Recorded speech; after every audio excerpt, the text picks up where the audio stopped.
Ya, Bro Henry ini sosok yang sangat humble sekali.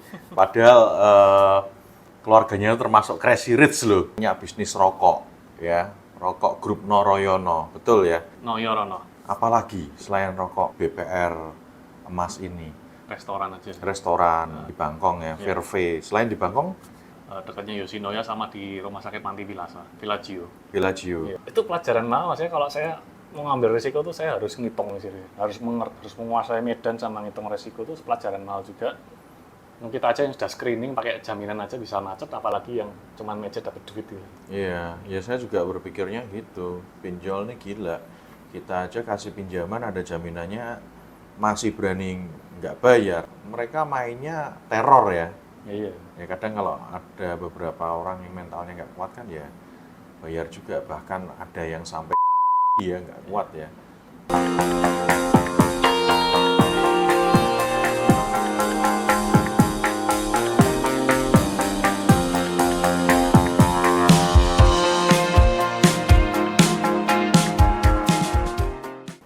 Halo Hen, apa Halo. kabar? Baik. Ya, kali ini saya kedatangan teman baik saya. Ya, beliau itu namanya Bro Henry. Ya, Bro Henry ini sosok yang sangat humble sekali.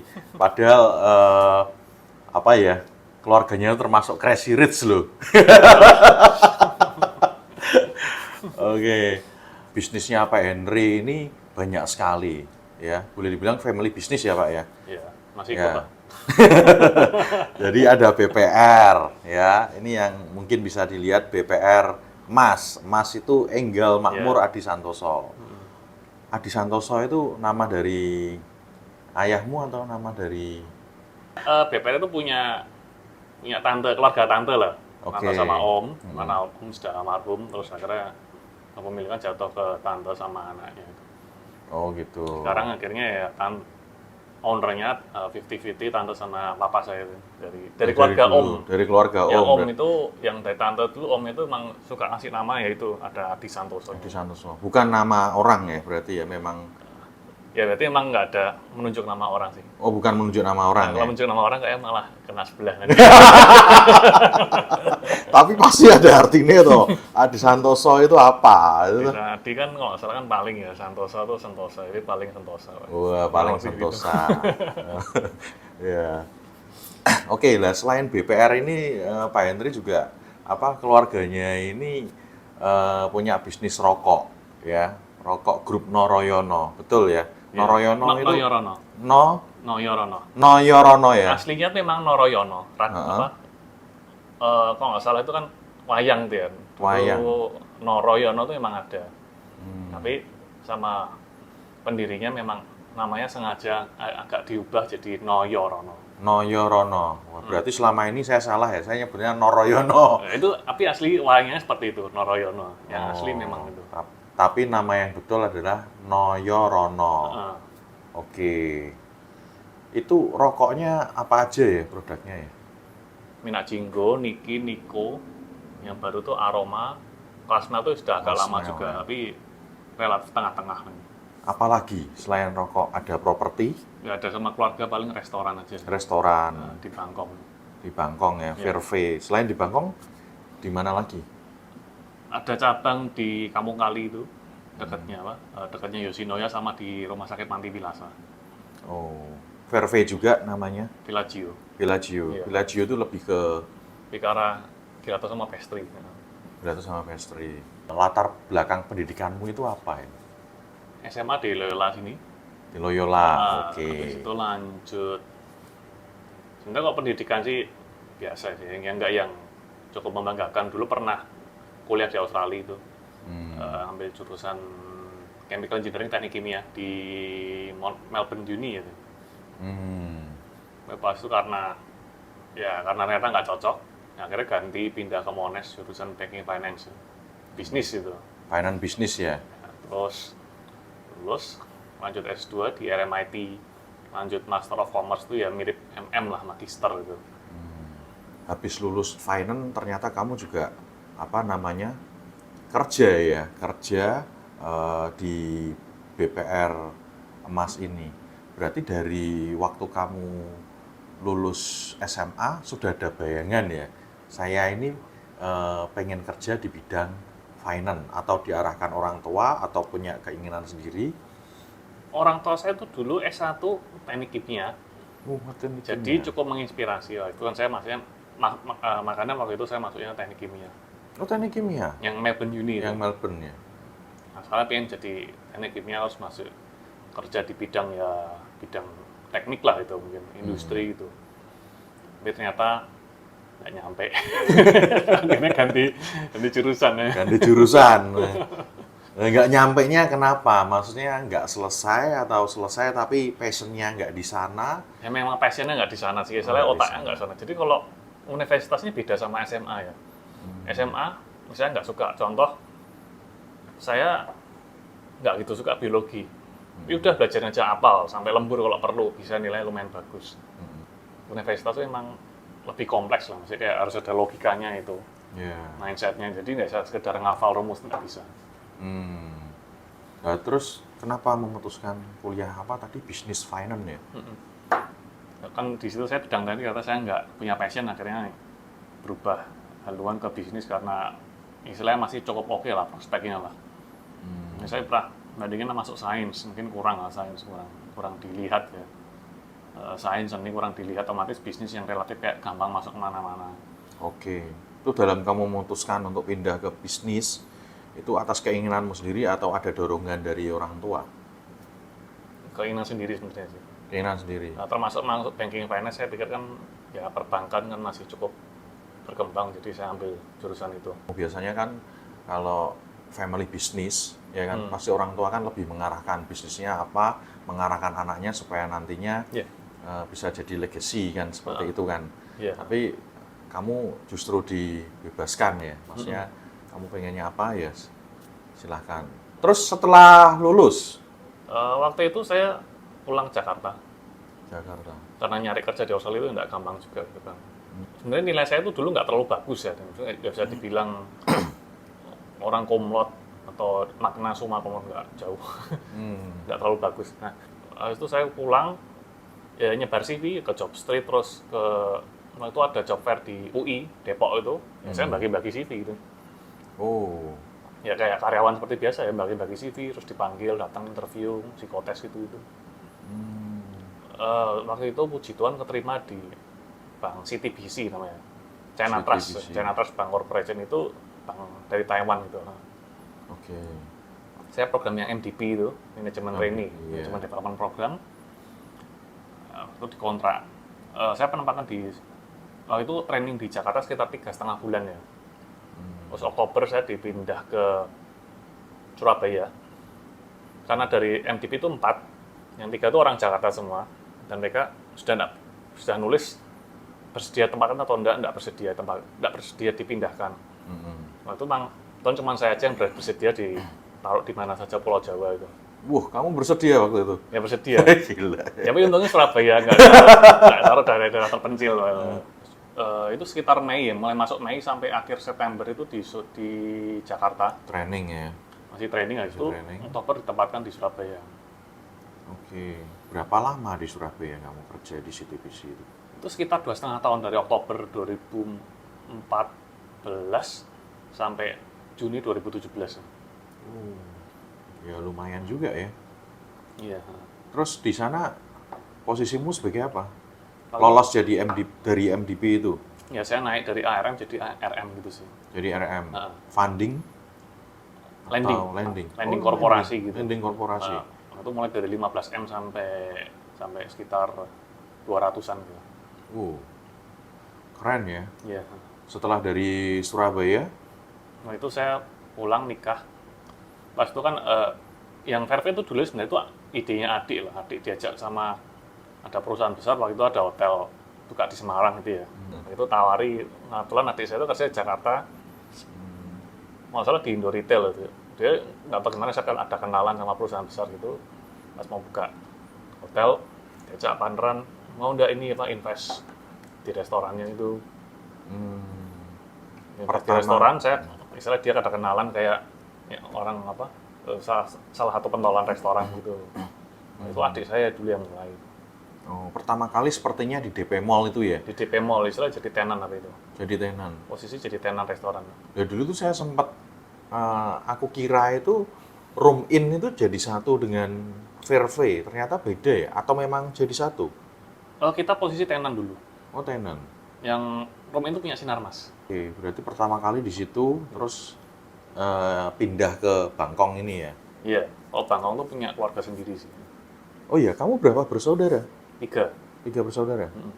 Oke, kamu paling... Yang paling tua punya adik tadi yang ditawari restoran itu, Heeh. sama adik lagi satu cewek.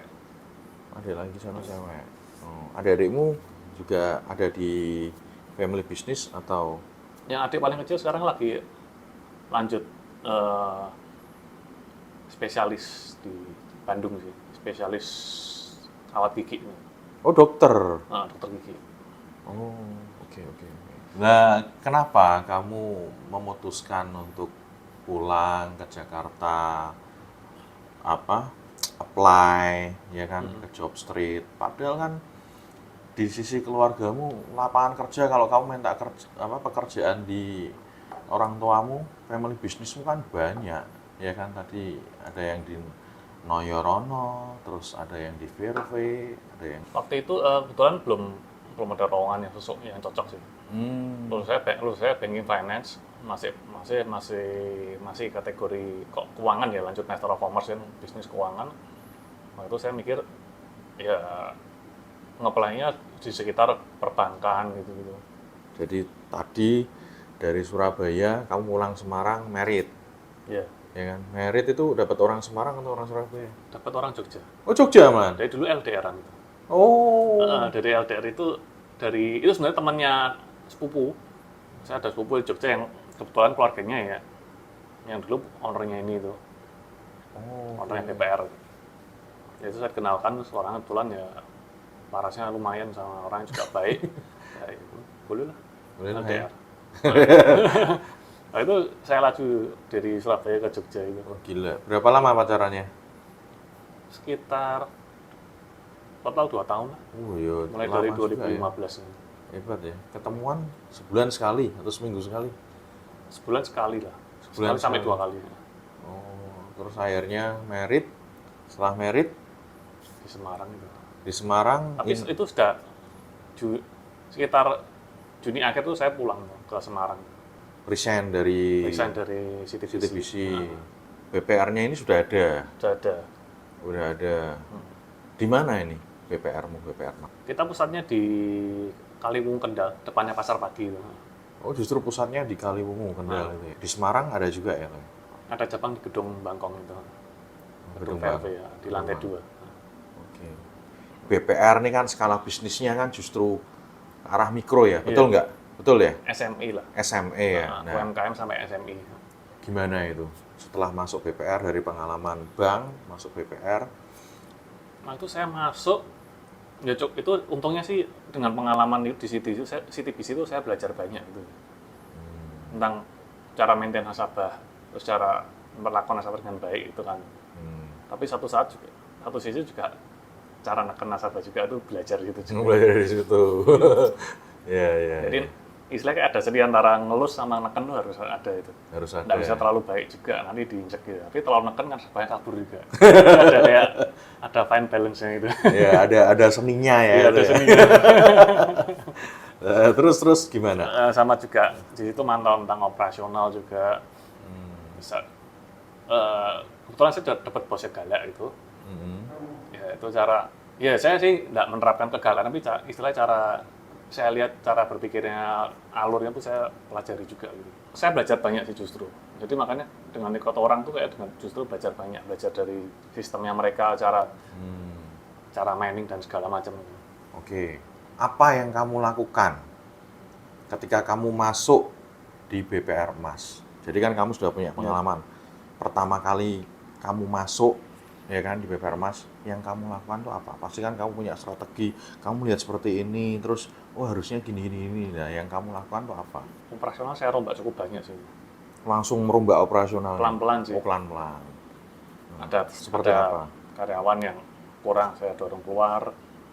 Terus SOP kita, saya kan waktu itu kan saya posisi manajer operasional, direktur sudah ada. Saya sama direktur pelan-pelan SOP mulai diganti semua gitu. SOP operasional ya kayak teller, CS, akuntansi, terus nanti tentang lending, funding semua diganti semua. Ya itu saya nggak sendiri sih ya, rapat dan ada masukan, ada yang lain tuh pelan-pelan fresh semua SOP. Terus saya pantau harian juga gitu, buat mastiin transaksinya nggak ada yang salah-salah juga gitu. Kebetulan saya juga jualan funding kok, jual tabungan deposito juga. Oh gitu. Kenapa yang kamu lakukan pertama kali merombak SOP? Karena saya lihat pas itu sudah kayak nggak relevan, kurang efisien sama kurang efektif juga. Terus saya bikin jenjang kayak istilahnya maker checker. Jadi kalau misalnya ada yang melakukan, otomatis ada yang ngecek nanti, baik dari bagian operasional lainnya atau audit, itu nanti ada yang checkernya istilahnya. Jadi pastiin ada lapisan-lapisan yang ngecek gitu. Dan saya juga ikut ngecek sendiri, berarti itu untuk operasional saya ada 2 lapis. Dan mastiin SOP-nya jalan juga. Ada pengalaman yang nggak terlupakan nggak waktu kamu pertama kali masuk di BPR Mas? Ya itu istilahnya hampir semuanya kerjaannya. Hampir semuanya? Ya ngurusin operasional, pernah tellernya nggak masuk. Serepnya juga nggak masuk, akhirnya saya neller sendiri di teller pernah juga. Nah, pernah nagih nggak? Nagih pernah. Pernah? Itu janjian ketemu di restoran itu. Dan ketemu restoran itu ngomong bilang nggak punya. Nah itu terus saya tungguin. Nah terus kok saya diem gitu, diem-dieman kayak rasanya kok dingin gitu ya. Terus akhirnya pesen datang makan ngobrol-ngobrol. Saya dorong ada berapa ditransfer. Dia ada 1 juta, ya udah transfer aja, kasir kami transfer. Sama saya juga untuk yang analis sama marketing saya juga ikut terjun. Maksudnya kalau ada survei, saya ikut survei. Saya juga ikut ngeplot jaminan rumah, tempat usaha sama foto-foto juga. Saya juga. Jadi saya dorong tim punya database itu juga, plot sama foto-foto, jaminan rumah dan lain saya juga punya sendiri gitu. Bisa dibilang tuh hampir semua dirombak sih itu, operasional. Hampir semua dirombak ya. Dari kamu dapat pengalaman kerja di CTBC itu tadi ya. Oke. Terus kalau sekarang gimana kondisinya BPR Mas nih? Dari awal kamu masuk hingga sekarang, menurutmu sekarang itu sudah seperti apa BPR Mas? Ya ini sekarang sudah lumayan rapi lah, maker checker sudah lumayan jalan gitu. Ya saya kadang masih ngecek juga sih. Terus ya funding sudah mulai jalan, dulu ada tim funding tapi ternyata nggak jalan gitu. Nggak ada pertumbuhan gitu kan tabungannya, akhirnya saya nyari sendiri gitu.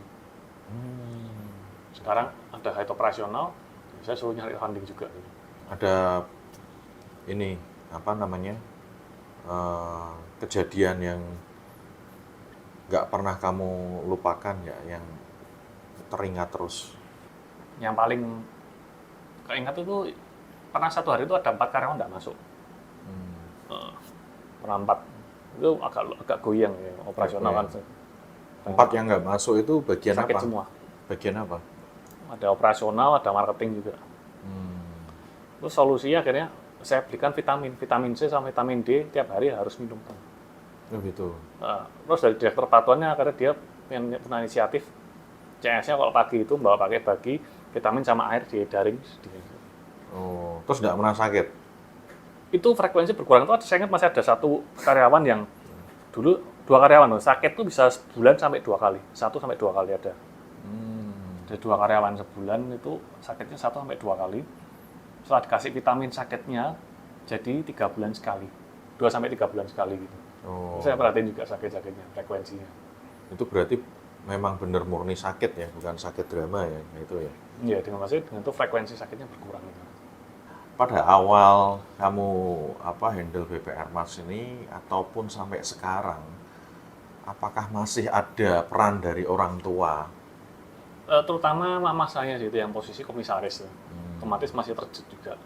Hampir tiap hari lah. Mungkin nggak secara operasional day to day, tapi ke arah nasabah kredit sama tabungan. Ya, itu masih nyari juga. Jadi komisaris di sini, walaupun isinya kan kalau komisaris harusnya pengawas ya. Iya.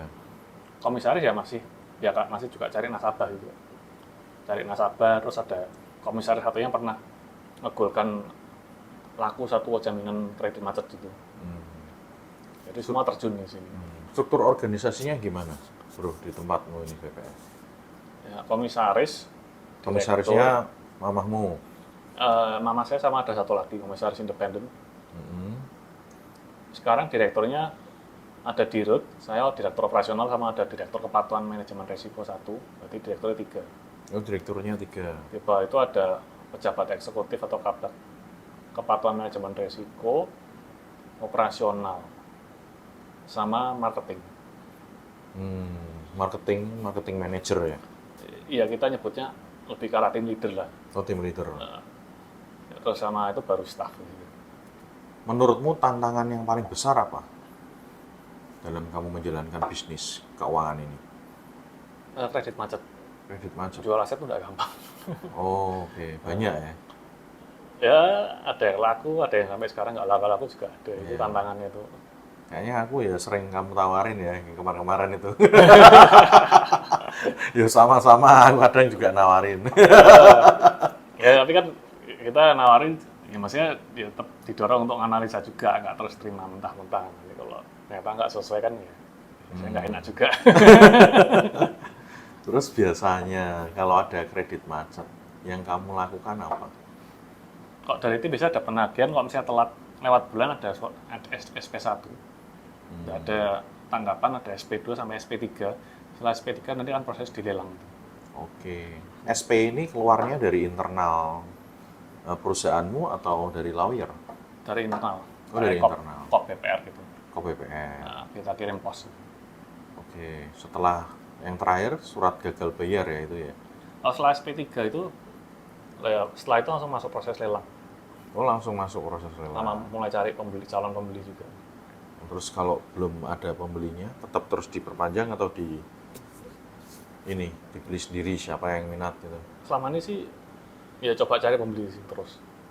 Dari pembeli Cari terus. sendiri, gampang. Sama kadang tuh misalnya nggak selalu dilelang, bisa misalnya yang saya ada kemampuan dan karakternya masih kooperatif, kita tawaran restruktur, mungkin diperpanjang, bunganya turun juga. Iya. Jadi lelang tuh nggak semua dilelang sih. Kadang kalau misalnya masih ada niat ya, ada etikat baik ya, coba direstruktur gitu. Terus kalau karyawan gimana? People gimana? Menurut kamu karyawan itu seperti apa sih? Karyawan ideal sih mungkin nggak ada ya.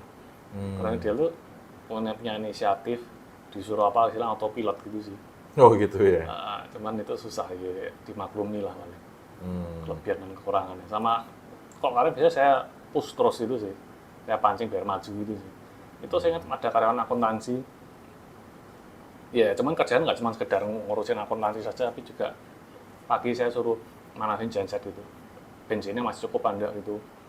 Sama kalau saya ada perusahaan suruh lapor, nanti ngontak kayak apa namanya teknisi gitu. Dulunya pasif gitu ya. Saya push terus akhirnya bisa lumayan proaktif, bisa handle audit dari OJK juga, terus ada inquiry pajak juga bisa handle juga dia. Bedanya BPR Mas dengan lembaga keuangan yang lain apa? Kira-kira ada nggak pembedanya? Kalau menurut saya BPR sebenarnya mirip-mirip sih produknya sih. Mirip-mirip ya? Paling ya tabungan undian, deposito gitu, atau simpanan berjangka. Kredit ya musiman atau seberaan, terus rekening koran, angsuran, mirip-mirip ya 11-12. Tapi kita sih ngasih pelayanan cepat sih. Kalau misalnya memang dokumen lengkap itu bisa 24 jam cair. Oh iya? Oh, keren. Ya, sama kita pelayanan VIP sih. Misalnya kayak tabungan nasabah, tabungan atau kredit itu kita yang nyamperi gitu.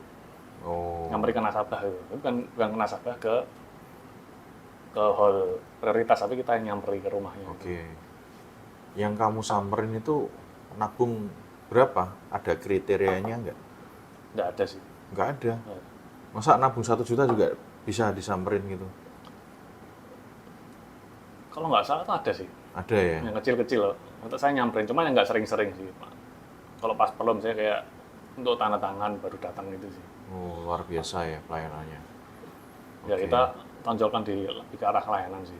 Terus kamu lebih banyak untuk penyaluran kreditnya ke sektor mana?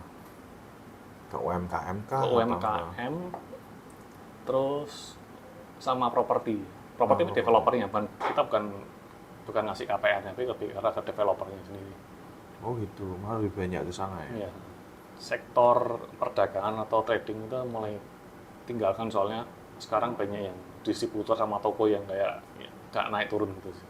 Iya, bener ya, kena gempuran dari Nah, produk Cina ya. impor online itu otomatis produk Cina semua, itu agak lumayan berdampak. Maksudnya kalau misalnya orang dulu sebelum ada online gitu ya, orang dulu misalnya buka toko olahraga, toko elektronik atau misalnya itu istilahnya bisa kayak istilahnya naik kelas ya, istilahnya Iya. relatif makmur ya. Jadi saya lihat nasabah, saya juga pernah terima karyawan yang slick pay checkingnya kalau 5. Sekarang buka toko itu belum tentu makmur, Iya. bisa kebalikan. Iya. Tapi kalau bisnis keuangan seperti kita terganggu juga nggak dengan ya sekarang kan juga banyak pinjol-pinjol juga ya yang notabene investornya itu dari Cina semua. Kalau kamu terdampak nggak? Itu unik, saya pernah lihat terima calon karyawan ya. Ini saya nggak ikut nama, itu cukup besar banknya, maksudnya bank online cukup besar gitu ya.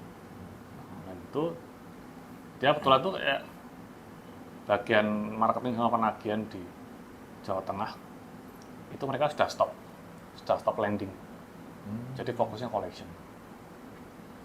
Itu yang pinjol itu kredit. Bisa tanpa bilang apa? pinjol. Pinjol. Tapi menamakan dirinya bank online lah itu. Oh, bank online. Pay letter mungkin kali ya lebih tepatnya ya. Bukan Bisa pinjol, dibilang. pay letter ya. Terus saya pikir kalau pinjol, kalau misalnya ini kita bukan membanggakan, cuman kita satu mengedepankan servis, misalnya dengan menghadapi nasabah ataupun kita sopan. Kita nggak terus neror sana sini, kita nggak terus sopan ramah. Bunga kita otomatis bersaing dibandingkan sama pinjol. Sama kita lebih selektif juga. Kalau misalnya istilahnya pinjol, istilahnya cuma tinggal macet, harus dapat duit gitu. Itu kan istilahnya kayak semacam moral hazard menurut saya. Jadi kayak siapa aja bisa dapat gitu. Iya. Otomatis kenapa itu mereka sekarang fokus ke penagihan. Menurut saya mungkin yang macet banyak juga sih. Iya, iya. Betul, betul, betul. Kita aja yang sudah screening pakai jaminan aja bisa macet, apalagi yang cuma macet dapat duit gitu. Iya, ya saya juga berpikirnya gitu. Pinjol nih gila. Kita aja kasih pinjaman ada jaminannya masih berani nggak bayar, apalagi yang nggak ada Apalagi nggak ada sama sekali, cuma macet jaminannya. Ya paling mereka mainnya ini ya, teror ya. Iya. Ya kadang kalau ada beberapa orang yang mentalnya nggak kuat kan ya bayar juga, bahkan ada yang sampai dia nggak kuat ya, seperti itu. Iya, itu cukup mengerikan. Cukup mengerikan ya. Sekarang kan lembaga keuangan banyak, termasuk pinjol-pinjol masuk nih, ya kan. Dalam menghadapi persaingan seperti ini, strategi BPR Mas apa? Kita termasuk ada lumayan banyak juga, maksudnya kayak kita dapat referensi dari nasabah. Misalnya ada developer, tadi dikenalkan developer lain, yang nasabah kita mengenalkan developer lain gitu. Itu ada juga, ada nasabah UKM mengenalkan temannya apa kerabatnya juga ada sih. Kita mengedepankan layanan sih. Iya, iya. Layanan sama kesopanan kita kan nggak pernah namanya kayak neror gitu, nggak pernah. Iya. Kita sama nasabah tato pun tetap sopan gitu. Malah kita kadang marah-marahin. Ya, Jadi pakai lebih galak. Tuh, termasuk saya loh ya, saya sering kasih kamu referensi juga kan temanku yang nggak bisa apa ya, mungkin di tempat saya nggak bisa ya kan dapat pinjaman, ternyata di tempatnya Bro Henry ini bisa. Hebat loh. Oh ada Mas, ada. Ada kan, ada loh ya. Tapi kan oke kan, lancar kan, nggak ada masalah ya. Puji Tuhan lancar. Lancar. Ada nilai-nilai dari bisnis keluarga nggak yang kamu terapkan di BPR Mas ini?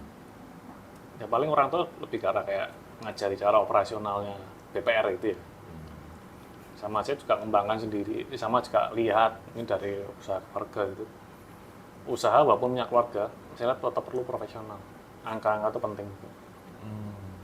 Tetap performance dilihat juga, jangan terus kayak oh karena ini masih ada hubungan sepupu, om, tante, dan lain itu penilaiannya otomatis lebih rileks, enggak, tapi tetap angka-angka itu penting. Saya juga pernah dengar tuh ada overall distributor bearing itu, dia walaupun keluarga tapi tetap solid gitu. Itu satu sisi ya tetap ada penilaian, maksudnya keluarga ada, karena kinerja kurang baik ya tetap bisa diselesaikan juga.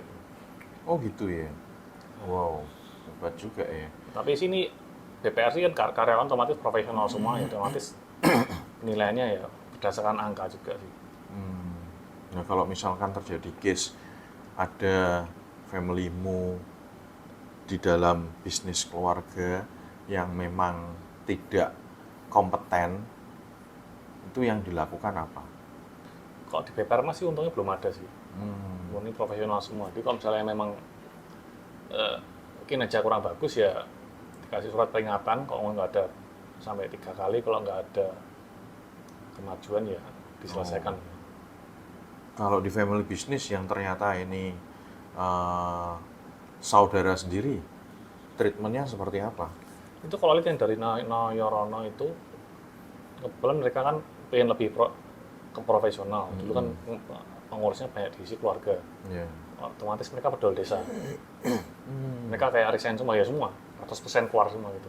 Keluar semua, lalu? Semua di pengurusnya direktur sama komisaris diisi profesional. Oke. Ya paling tinggal komisaris 1 atau 2 gitu yang masih keluarga itu. Oh. Tapi yang lain yang komisaris banyak independen sama direktur profesional semua.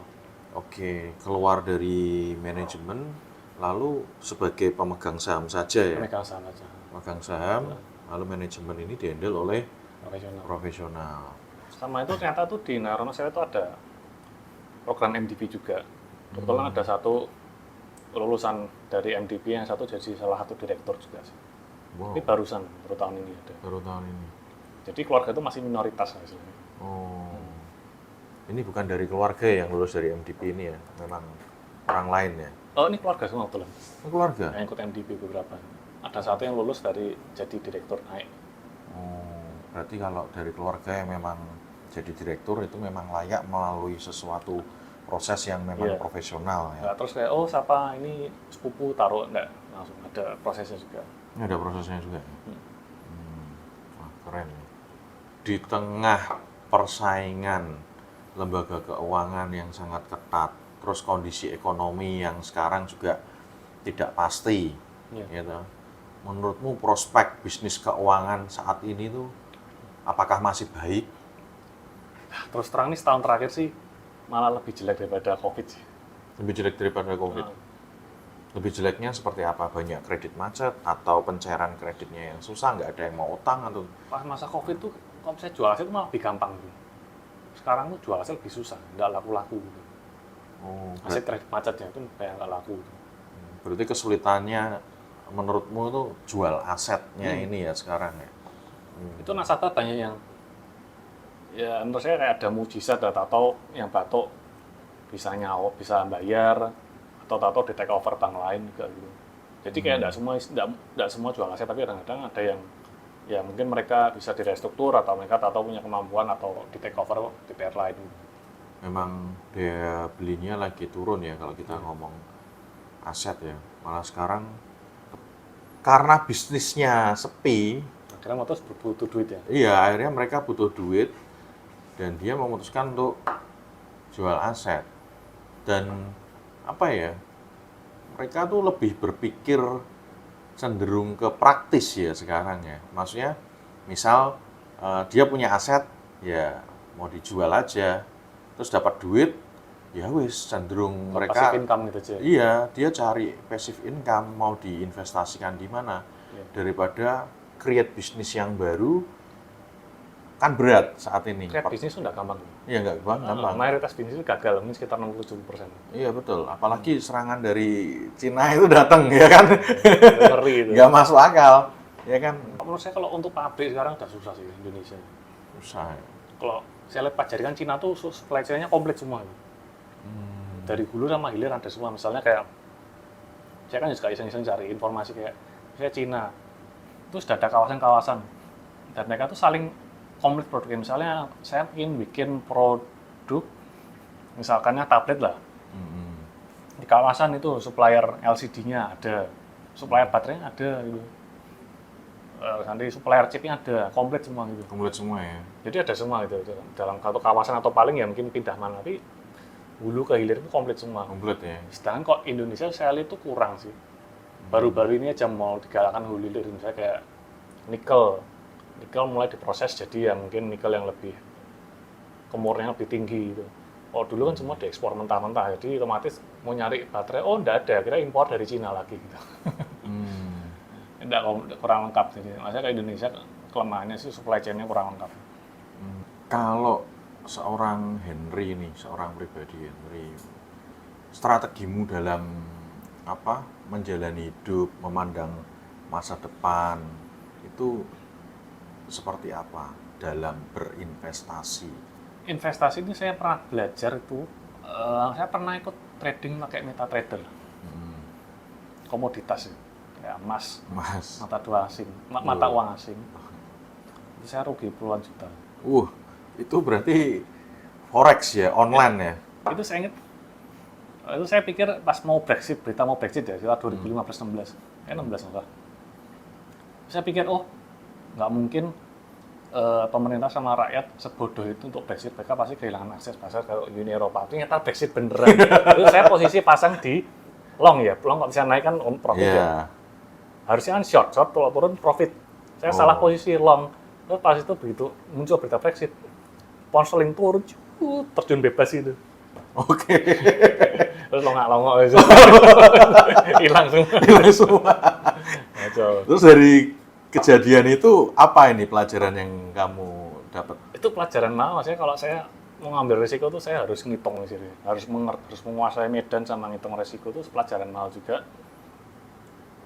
Harus mengerti resiko, jangan masuk 100%, harus misalnya kayak masuk kalau misalnya mau masuk sesuatu yang agak berisiko, mau ngambil resiko itu jangan masuk 100%, ngambil sedikit aja, misalnya 10-20%. Jadi kalau misalnya dipelajari juga, kalau misalnya untung puji Tuhan, kalau misalnya sampai rugi, nggak sampai rugi 100% misalnya. Ada kayak risk exposure, itu saya kan pernah ambil sertifikasi sebelum jadi direktur, ada sertifikasi direktur itu ya. Ada risk exposure, ada lending limit segala macam. Itu kayak saya tuh resiko itu harus manage, nggak harus asal, ini menarik, bakal naik atau bakal menguntungkan masuk 100%, nggak boleh. Ya kalau ngambil investasi ya perlakuannya sama seperti perlakuan perbankan, nggak bisa masuk 100%, terus harus menguasai medannya juga gitu. Cukup pelajaran memang. Jadi nggak harus kayak serta-merta, ini menarik menguntungkan masuk. Nggak bisa. Menarik, sama nih, saya kalau membuat keputusan ingin masuk di suatu instrumen investasi, istilahnya tuh yang saya lihat, yang saya hitung justru resikonya dulu.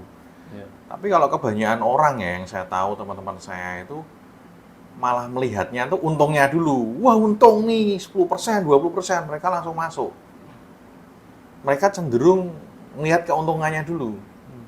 Mungkin resikonya nggak dihitung, malah nggak tahu juga. Nggak ngerti resikonya juga. Tapi menurut saya ya, menurut kita ya, kita sepakat nih, kita kalau mau masuk suatu investasi, ya kita harus yang pertama ngitung resikonya. Intinya kalau kita kehilangan duit kita ini, kehilangan berapa, resikonya paling buruk itu seperti apa. Nah baru kita berani masuk, baru kita ngitung profitnya berapa, ya kan? Kalau dibilang tuh risk and reward, bukan reward and risk. Jadi kembali, ya kan? Risk and reward kan, bukan reward and risk kan? Reward tuh dapat kalau setelah berhasil memanage risk. Istilah gampangnya main api lah. Api kalau ngerti cara mengelola yang bisa bermanfaat, bisa jadi mobil, bisa jadi buat masak, bisa untuk menghangatkan ruangan.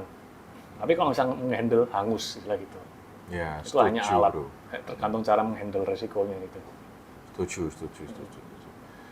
Oh ya, kamu ini juga aktif ya di komunitas Katolik ya? Iya. Komunitas apa aja itu kamu? Saya di KTM sama Sepex. KTM itu apa, bro? KTM Komunitas Tritunggal Maha Kudus itu pusatnya di Cikanyere untuk yang Romo sama Bruder, yang susternya di Kumpang itu. Itu tuh kalau saya dengar itu kayak namanya Romo Yohanes itu. Itu kayak doa di Gua Maria gitu, kayak dulu yang pencetusnya dia kenapa saya membuka KTM itu sampai banyak. Itu lebih fokus untuk kontemplasi lah, maksudnya ya, hubungan sama Tuhan tuh dekat lah. Kalau di KTM itu ada kayak semacam 8 kebiasaan, ya. Beberapa itu ada yang kayak rosario tiap minggu minimal sekali, ada baca Alkitab, tiap hari ada waktu untuk Tuhan, ya bisa baca Alkitab, doa dan mana gitu, doa dan segalanya itu menurut saya penting sih, kayak agama ini sebagai kayak pegangan hidup ini. Berarti kegiatannya doa rosario, kayak seperti KTM ini persekutuan doa gitulah ya? Persekutuan doa, tapi juga ada sel-sel gitu sih. Menurut saya itu bagus, itu kayak pengalaman kalau ikut itu tuh kayak lebih kuat ngadepi masalah-masalah, lebih tenang juga hidupnya rasanya gitu. Terus banyak sharing-sharing juga ngerti cara ngadepin ini gimana gitu. Sama menurut saya pelayanan tuh perlu juga sih, maksudnya pelayanan di komunitas gereja tuh bagus, maksudnya itu kan istilahnya kayak bentuk keaktifan umat orang awam lah istilahnya, kayak kalau cuma hanya mengandalkan Romo itu kurang sih. Kurang rangkul yang lain. Jadi kalau dengan pelayanan tuh, kalau dari komunitas kan pelayanan mungkin ada yang bilang, kamu kok buang waktu, mending kamu tak ngulik duit aja. Ya maksudnya pelayanan itu sebisanya, tapi saya ada pengalaman menarik itu. Saya mulai ikut KTM di Australia itu 2012 ya, sekitar 1,5 tahun sebelum saya pulang. Saya pernah jadi pelayan sel di sana, ikut KTM juga itu, ikut KTM yang di bawah PDKKI itu, di bawah KTM juga itu ada komselnya itu, isinya orang-orang Indonesia. Ya, pelayanan komsel, mulai jadi pelayan komsel itu saya ingat wakil pelayan saya kabur. Wakil? Pelayannya kabur, tahu susah dikontak itu. Terus? Ya udah saya handle sendiri, bikin jadwal, terus mungkin ada jadwal perlu ketemu siapa, itu otomatis saya yang handle sendiri gitu. Itu terus pernah yang PDKRI saya pernah diminta tolong ngurus garage sale gitu. Terus saya cukup berhasil, walaupun awalnya dulu saya nggak ngerti apa-apa, ya banyak bantu juga sih, nggak cuma saya sendiri. Itu saya pelajari itu pelayanan tuh nggak buang-buang waktu selama, tapi jangan terlalu menghabiskan waktu ya, tapi itu kalau menurut saya itu kayak semacam misalnya ada balasannya dari Tuhan itu. Saya ingat tuh, saya secara nilai kan memang nggak terlalu bagus ya. Pas pulang saya sempat minder itu. Itu saya dalam 3 bulan dapat, setelah pulang for good ya ke Indonesia, saya tuh 3 bulan dapat yang CTBC itu. Saya dengan gaji di atas rata-rata MDP gitu. Ini saya bukan membanggakan, tapi ini kayak setelah saya pikir-pikir, baru beberapa tahun terakhir baru saya ingat, oh iya ini ternyata tuh Tuhan tuh baik gitu. Saya ingat tuh dulu teman saya yang lulusan teknik electrical engineering itu ya, nilainya cukup bagus ya, maksudnya di rata-rata mungkin hampir 80 gitu. Itu dia pulang ke Jakarta, apply kerjaan, masuk perusahaan elektronik di lumayan besar, gaji cuma 2,5. 11 gitu ya, 10-11 itu dengan gaji segitu di Jakarta jelas kurang. Ya kurang. Bayanganmu 5 tahun ke depan, kamu kan blueprint ya, yang dikatakan blueprint lah. Pendek lah 5 tahun ke depan, apa yang akan kamu lakukan dengan BPR Mas ini? Sama sih pengen tembus 100 miliar dulu. Itu dulu, ini setelah itu nanti ya otomatis naik gitu. Siapa tahu bisa tembus 500 ya. Oke. Kalau goals di personal life-mu atau family-mu, kamu punya goals apa? Paling ya pernikahan itu kan nggak cuma kayak housemate tinggal bareng, tapi ya saya tetap perlu, istri tetap perlu dipacarin lah gitu. Dipacarin gimana bro maksudnya? Nggak, maksudnya kalau pacaran kan pasti kan kita butuh effort, ngasih bunga lah, traktir atau bikin seneng lah, atau mijetin lah, itu tetap dilakuin setelah nikah gitu. Oh, tetap dilakuin ya. Ya kadang kalau sudah nikah kan, kalau dulu banyak sekali kalau jalan waktu pacaran digandeng. Dulu kan masih hot gitu. Ya, kalau sudah suami istri punya anak nggak pernah gandeng. Sudah kayak jadi housemate saja. Tetap masih hot juga ini. Iya. Dan BPR-mu kan sekarang ada 2 kantor nih. Punya rencana nggak untuk ekspansi lagi, mungkin ke Jawa Timur, ke Jawa Barat? Untuk sementara belum ada sih. Masih fokus di Jawa Tengah. Fokus di Jawa Tengah. Kenapa? Ya, ini kan saya masih tiktokan ya, ke Kaliwungu sama ke Bangkong itu sih. Mungkin masih perlu penguatan sebelum kayak ekspansi lagi sih. dari sisi kok internal kontrolnya. Selama Jawa Tengah tuh kita biasanya kita yang nyamperin, misalnya kita pernah ada calon nasabah di Batang ya, kita ke Batang gitu. Oke. Selama bisa masih dilaju gitu. Maju. Keluargamu itu kan punya nama besar ya. Pernah nggak kamu kayak merasa terbebani atau apa ya, membawa nama besar dari family business atau dari orang tuamu? Dulu pernah ada kepikiran gitu, tapi saya setelah dipikir-pikir nggak usah lah, maksudnya hidup nggak usah harus dari tekanan sama atau gengsi, jadi hidup yang ngalir aja itu sesuai kemampuan gitu, misalnya kayak nggak harus hidup dengan ekspektasi orang. Kalau orang yang hidup dengan ekspektasi itu kan istilahnya kayak pasti stres. Contoh orang ngikutin sosmed, kok enak ya bisa jalan-jalan ke luar negeri, Iya, mobil mewah, rumah mewah. Kalau misalnya kayak hidup dengan ekspektasi itu malah jadinya malah depresi gitu. Kamu ada ini nggak, quote atau suatu prinsip hidup yang bisa kamu share ke teman-teman? Nggak banyak sih. Nggak banyak ya? Ya syukuri apa yang ada saja. Oh, syukuri apa yang ada aja. Ya hidup tanpa ekspektasi, itu tanpa ekspektasi lah, ikut ekspektasi orang atau tekanan sosmed. Oke, Bro, thank Ya, you siap. atas kedatangannya. Ya, semoga sukses sampai ketemu lagi. Amin. Thank you.